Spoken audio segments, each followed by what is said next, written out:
ओम नमः शिवाय। हर हर महादेव। जय शिव शंकर। जय भोलेनाथ। आप सभी का दिन शुभ और मंगलमय हो। भगवान भोलेनाथ की कृपा आप सभी पर बनी रहे। आज हम सुनेंगे आषाढ़ मास कथा अध्याय 4। प्रेम से बोलिए शिव शंकर भगवान की जय। आगे की कथा में सूत जी बोले, शौनक, एक दिन परमानंद में निर्मग्न हुई चक्षुला ने उमा देवी के पास जाकर प्रणाम किया और दोनों हाथ जोड़कर वह उनकी स्तुति करने लगी।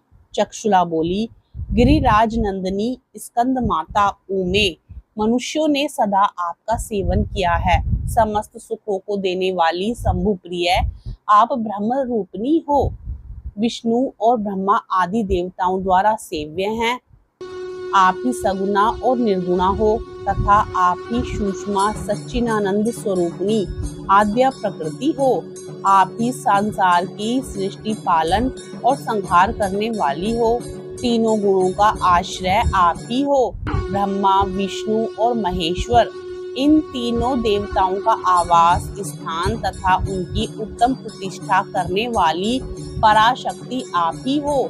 सूत जी कहते हैं, शौनक, जिसे सदगति प्राप्त हो चुकी थी, वह चक्षुला इस प्रकार महेश्वर पत्नी उमा की स्तुति करके सिर झुकाए चुप हो गई। उसके नेत्रों में प्रेम के आंसू उमड़ आए थे। तब करुणा से भरी हुई शंकर प्रिया भक्त वत्सला पार्वती देवी ने चक्षुला को संबोधित करके बड़े प्रेम से इस प्रकार कहा। पार्वती बोली, सखी चक्षुले सुंदरी, मैं तुम्हारी की हुई इस स्तुति से बहुत प्रसन्न हूँ। बोलो, क्या वर मांगती हो? तुम्हारे लिए मुझे कुछ भी अदय नहीं है।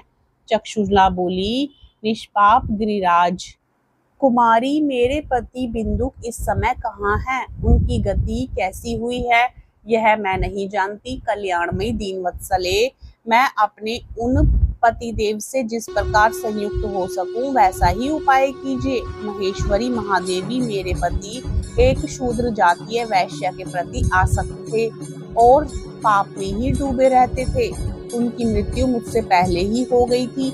न जाने वे किस गति को प्राप्त हुए। गिरिजा बोली, बेटी, तुम्हारा बिंदुक नाम वाला पति बड़ा पापी था। उसका अंतकरण बड़ा ही दूषित था।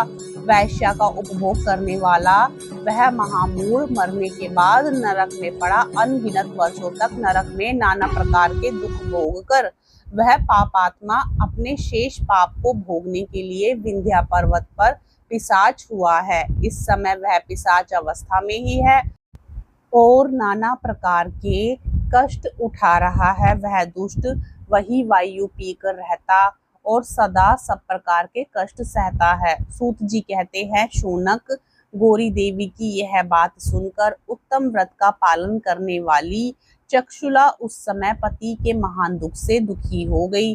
फिर मन को स्थिर करके उस ब्राह्मण पत्नी ने व्यथित हृदय से महेश्वरी को प्रणाम करके पुनः पूछा। चक्षुला बोली, महेश्वरी महादेवी, मुझ पर कृपा कीजिए और दूषित कर्म करने वाले मेरे उस दुष्ट पति का अब उद्धार कर दीजिए। देवी, कुत्सित बुद्धि वाले मेरे उस पापात्मा पति को किस उपाय से उत्तम गति प्राप्त हो सकती है, यह शीघ्र बताइए। आपको नमस्कार है।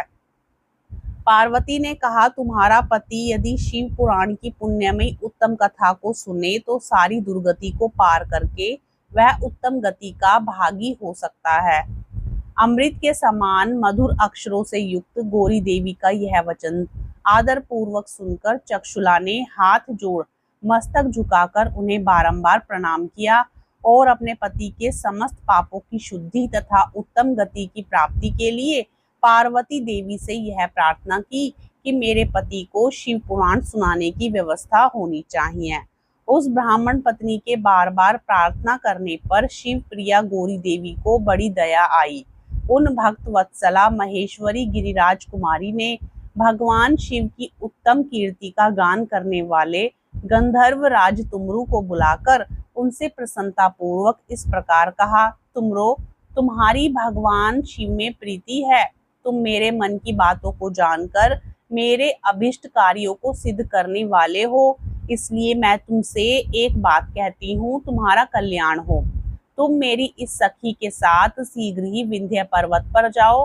वहां एक महाघोर और भयंकर पिशाच रहता है। उसका वृतांत तुम आरंभ से ही सुनो। मैं तुमसे प्रसन्नता पूर्वक सब कुछ बताती हूँ।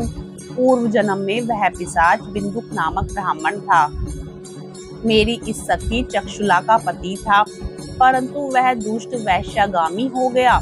स्नान, संध्या आदि नित्य कर्म छोड़कर अपवित्र रहने लगा। क्रोध के कारण उसकी बुद्धि पर मूढ़ता छा गई थी। वह कर्तव्य का विवेक नहीं कर पाता था। अभक्ष्य, भक्षण, सज्जनों से द्वेष और दूषित वस्तुओं का दान लेना यही उसका स्वाभाविक कर्म बन गया था। वह अस्त्र शस्त्र लेकर हिंसा करता, बाएं हाथ से खाता, दीनों को सताता और क्रूरता पूर्वक पराये घरों में आग लगा देता था। चांडालों से प्रेम करता और प्रतिदिन वैश्या के संपर्क में रहता था। बड़ा दुष्ट था। वह पापी अपनी पत्नी का परित्याग करके दुष्टों के संगम में ही आनंद मानता था। वह मृत्यु पर्यंत दुराचार में ही फंसा रहा। फिर अंतकाल आने पर उसकी मृत्यु हो गई। वह पापियों के भोग स्थान घोर यमपुरा में गया और वहां बहुत से नरकों का उपभोग करके वह दुष्टात्मा जीव इस समय विंध्या पर्वत पर पिशाच बना हुआ है। वहीं वह दुष्ट पिशाच अपने पापों का फल भोग रहा है। तुम उसके यत्न पूर्वक शिव पुराण की उस दिव्य कथा का प्रवचन करो जो परम पुण्यमयी तथा समस्त पापों का नाश करने वाली है। शिव पुराण की कथा का श्रवण सबसे उत्कृष्ट पुण्य कर्म है। उससे उसका हृदय शीघ्र ही समस्त पापों से शुद्ध हो जाएगा और वह प्रेत योनि का परित्याग कर देगा। उस दुर्गति से मुक्त होने पर बिंदुक नामक पिशाच को मेरी आज्ञा से विमान पर बिठाकर तुम भगवान शिव के समीप ले आओ। सूत जी कहते हैं, शौनक महेश्वरी उमा के इस प्रकार आदेश देने पर गंधर्व राज तुमरु मन ही मन बड़े प्रसन्न हुए। उन्होंने अपने भाग्य की सराहना की। तत्पश्चात उस पिशाच की सती साध्वी पत्नी चक्षुला के साथ विमान पर बैठकर नारद के प्रिय मित्र तुमरु वेग पूर्वक विंध्याचल पर्वत पर गए, जहां वह पिशाच रहता था। वहां उन्होंने उस पिशाच को देखा। उसका शरीर विशाल था, थोड़ी बहुत बड़ी थी। वह कभी हंसता, कभी रोता, कभी उछलता था। उसकी आकृति बड़ी विकराल थी। भगवान शिव की उत्तम कीर्ति का गान करने वाले महाबली तुमरु ने उस अत्यंत भयंकर पिशाच को पासों द्वारा बांध लिया।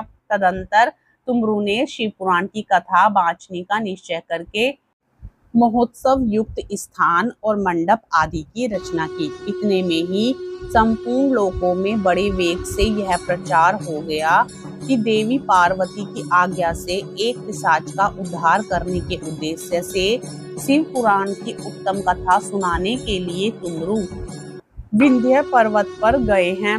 फिर तो उस कथा को सुनने के लोभ से बहुत से देवर्षि भी शीघ्र ही वहां जा पहुंचे। आदर पूर्वक शिव पुराण सुनने के लिए आए हुए लोगों का उस पर्वत पर बड़ा अद्भुत और कल्याणकारी समाज जुट गया। फिर तुमरु ने उस पिशाच को पासों से बांधकर आसन पर बिठाया और हाथ में वीणा लेकर गौरीपति की कथा का गान आरंभ किया। पहली अर्थात विंध्येश्वर संहिता से लेकर 7वीं वायु संहिता तक महात्म्य सहित शिव पुराण की कथा का उन्होंने स्पष्ट वर्णन किया। सातों संहिताओं सहित शिव पुराण का आदर पूर्वक श्रवण करके वे सभी श्रोता पूर्णतः कृतार्थ हो गए। उस परम पुण्यमयी शिव पुराण को सुनकर उस पिशाच ने अपने सारे पापों को धोकर उस पैशाचिक शरीर को त्याग दिया। फिर तो शीघ्र ही उसका रूप दिव्य हो गया। अंग कांति गौण वर्ण की हो गई। शरीर पर श्वेत वस्त्र तथा सब प्रकार के पुरुषोचित अपनी प्रियतमा के पास बैठकर सुख पूर्वक आकाश में स्थित हो बड़ी शोभा पाने लगा। तदंतर महेश्वर के सुंदर एवं मनोहर गुणों का गान करता हुआ वह अपनी प्रियतमा तथा तुमरु के साथ शीघ्र ही शिव धाम में जा पहुंचा। वहां भगवान महेश्वर तथा पार्वती देवी ने प्रसन्नता पूर्वक बिंदु का बड़ा सत्कार किया और उसे अपना पार्षद बना लिया। उसकी पत्नी चक्षुला पार्वती जी की सखी हो गई।